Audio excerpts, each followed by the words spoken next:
Di sebuah hari yang penuh semangat, dari podium diplomatik yang dilapisi marmer, dan entah berapa banyak ego nasional, Presiden Prabowo Subianto menyampaikan pidato luar negeri yang mengguncang relung-relung WhatsApp grup bapak-bapak pensiunan dan para komentator politik semi-profesional di TikTok. Isinya sederhana, tapi dahsyat.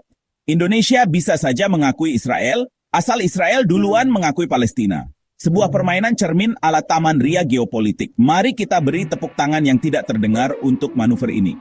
Karena diplomasi luar negeri bukanlah debat cawapres dan pengakuan negara bukan kartu Uno reverse. Presiden kita tampaknya tengah mengusung kebijakan luar negeri baru bernama solusi dua selera, bukan two-state solution, melainkan kompromi antara diplomasi dan delusi. Sebuah pendekatan luar negeri yang terinspirasi dari warung Padang. Semua bisa dicampur asal tetap sopan. Tentu saja, pidato ini disambut hangat oleh para netizen lokal yang selama ini mendalami konflik Israel-Palestina lewat highlight story akun selebgram berhijab. Banyak yang mengira pengakuan negara itu seperti centang biru di Instagram, tinggal klik. Jadi, selesai sesimpel itu. Tapi mari kita telah lebih dalam semampu mungkin. Karena tidak ada yang lebih menggelikan dari elit politik yang mencoba menarasikan geopolitik Timur Tengah dengan diksi, kalau dia baik duluan, baru kita baik. Kamu hai Israel, kamu duluan, ya, baru kita nanti menyusul. Ada semacam getaran romantis di kalimat ini, seperti sepasang remaja yang saling tunggu untuk siapa yang duluan bilang, aku sayang kamu. Tapi sayangnya ini bukan kisah cinta remaja, ini konflik sepanjang 75 tahun, melibatkan penjajahan, pembersihan etnis, dan ribuan nyawa sipil. Presiden kita meletakkan syarat pengakuan negara di atas meja, seolah-olah sedang menawar kambing kurban di Tanah Abang. Kalau Israel mengakui Palestina, maka Indonesia akan mengakui Israel. Tentu, Bung. Dan kalau Rubicon bisa diisi dengan bahan bakar subsidi, mungkin kita juga bisa bahas ulang pasal korupsi. Yang luput dari perhatian publik adalah absurditas teknokratis dari kalimat ini. Israel tidak butuh pengakuan dari Indonesia. Negara itu sudah eksis secara de facto, punya ekonomi raksasa teknologi, dan rutin mengebom Gaza seperti sedang main Mobile Legends. Tapi Palestina, mereka belum diakui bahkan oleh pihak yang mengklaim tanah suci milik bersama. Jadi menyandingkan dua entitas ini seolah sejajar adalah seperti menyamakan penyewa kontrakan dengan pemilik bulldozer. Pidato itu dan realitas yang dipotong persegi. Pidato Prabowo seolah ingin menjual kesetaraan moral antara penjajah dan yang dijajah. Narasinya, kita netral, kita moderat, kita dewasa dalam melihat konflik. Tapi kenetralan ini terasa seperti kata netral di dalam acara debat Pilpres. Sebenarnya condong tapi tetap senyum. Apakah pidato ini strategi untuk membuka pintu dagang baru dengan Tel Aviv?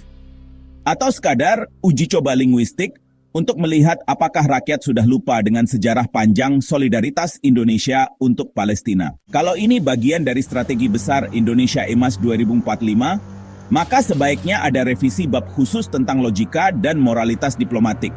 Karena tak ada yang lebih tragis dari negara dengan memori pendek yang ingin tampil bijak dalam konflik panjang. Kita realistis saja. Di bagian lain pidatonya, Presiden juga bilang, kita harus realistis. Ini kata kunci baru dalam kamus politik Indonesia, biasanya muncul saat negara ingin mundur dari prinsip, tapi tetap tampak berwibawa. Realistis dalam konteks ini berarti kita menyerah pada dunia nyata, tapi jangan bilang-bilang.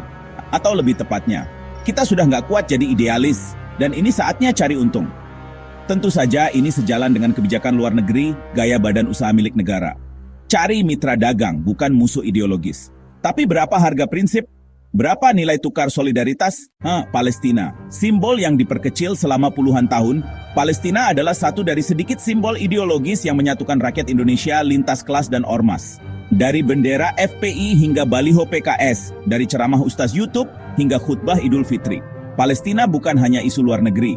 Ia adalah refleksi moral tentang siapa kita sebagai bangsa. Kini simbol itu tampaknya sedang didiskon. Dimasukkan ke dalam etalase diplomasi pragmatis, dilabeli sebagai komoditas tawar-menawar. Palestina bukan lagi perjuangan, tapi alat verifikasi kebijakan luar negeri yang ingin terlihat fleksibel. Dari TNI ke PBB, retorika militer di panggung sipil. Yang paling memikat atau menggelikan dari pidato itu adalah gaya penyampaiannya. Ada aroma khas TNI, tegas tapi ambigu, berapi-api tapi kabur dalam isi. Seolah-olah dunia ini medan perang, dan semua solusi bisa diselesaikan dengan disiplin dan hormat senjata. Tapi diplomasi bukan urusan baris berbaris. Ini dunia di mana kata-kata lebih penting dari peluru, dan kejelasan lebih vital daripada gertakan. Maka ketika Prabowo bicara soal two-state solution dengan gaya kalau dia baik, kita baik, yang terdengar justru kepanikan, ketidaksiapan untuk benar-benar punya sikap. Maka pidato ini menandai era baru dalam politik luar negeri Indonesia. Era solusi dua wajah. Di satu sisi kita bersimpati pada Palestina, karena itu penting untuk elektabilitas domestik.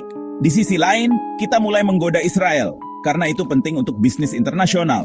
Kita bicara damai, tapi dengan logika pasar. Kita pakai baju moral, tapi celana pendek pragmatis. Mungkin ini memang wajah baru Indonesia di panggung dunia.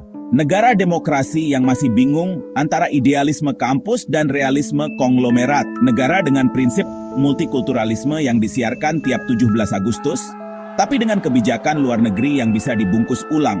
Jadi iklan minuman elektrolit, netral, menyegarkan, tidak memihak. Maka mari kita tutup dengan kutipan fiktif dari rakyat kecil yang muak.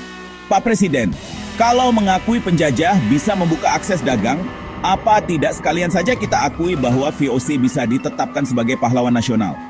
Sebab dalam logika, kalau dia baik duluan, sejarah hanya soal siapa lebih cepat menebar citra, bukan siapa yang benar. Sekian dan terima kasih.